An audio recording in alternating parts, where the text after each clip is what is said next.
Sort of more of the same, but better in a way, because I was telling the other table that, the first season, so much of the conflict in this show was about the personalities of all of these people that have come together to have to work together. And certainly Jenkins would be very happy if they would just all go to hell away. But by the end of season 1, we've kind of overcome the personality conflicts that might exist between any group of people that come together to work. And so those hurdles don't have to be jumped anymore. We come back together in season 2 as a team, as a real, to use a much hackneyed word, family, dysfunctional as it may be. And so the adventures and the dilemmas that we have to try and solve to save the world from magic being in the wrong hands becomes more of the thrust, as opposed to who are you, why the hell are you here kind of stories.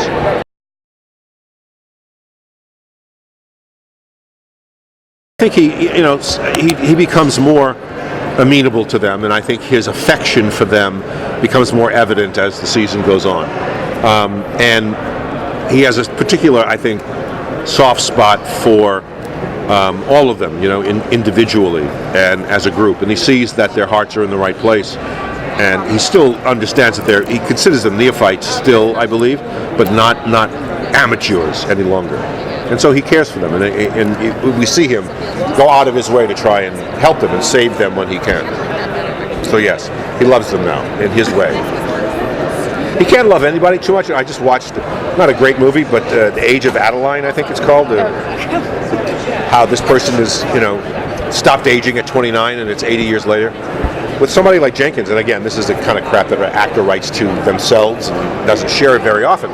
But Jenkins has never, for maybe 800 or 900 years, has not had a real relationship, fully informed relationship, because they're going to die. He's not. So to truly, it's like owning a dog. The dog's going to die before you. So it's difficult to give yourself completely and utterly, shamelessly and selflessly to a relationship like that, because it's temporary. So his affection is guarded because of that. That's, again, the actor story that I tell myself.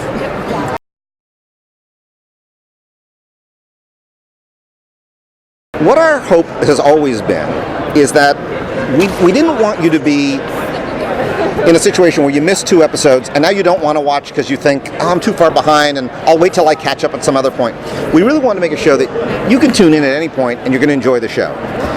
But at the same time, we wanted that if you're a fan of the show and you are sticking with us, you get something extra. So there are overarching things as there was in the first season, and there's maybe a little bit more of that in season 2, but never to the point where if you haven't seen it, you can't watch the episode and enjoy it. So that's always been the balance that we talk about and we try to maintain. Well, usually what happens is John Rogers has some very specific ideas. Not even just this season, but like where he'd like to be in 5 years. But then what happens is we'll watch dailies. And we'll watch these actors do stuff that we didn't anticipate.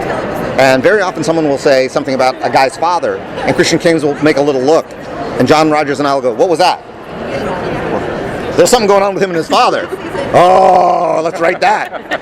And, there's interesting stuff going on between Cassandra's character and Jenkins that none of us thought about. We're like, what's that? What's that relationship? So then you want to write to it, so I would say that the actors themselves probably have the biggest influence on where the characters go, if not so much intellectually, but instinctually, because they know these characters better than we do. They live with it 24 hours a day. We're just trying to think of the entire show and an arc. They really know their individual characters, so they know how they're reacting to things in ways that we don't anticipate. And that, to me, is when it gets really exciting, because then it's organically growing.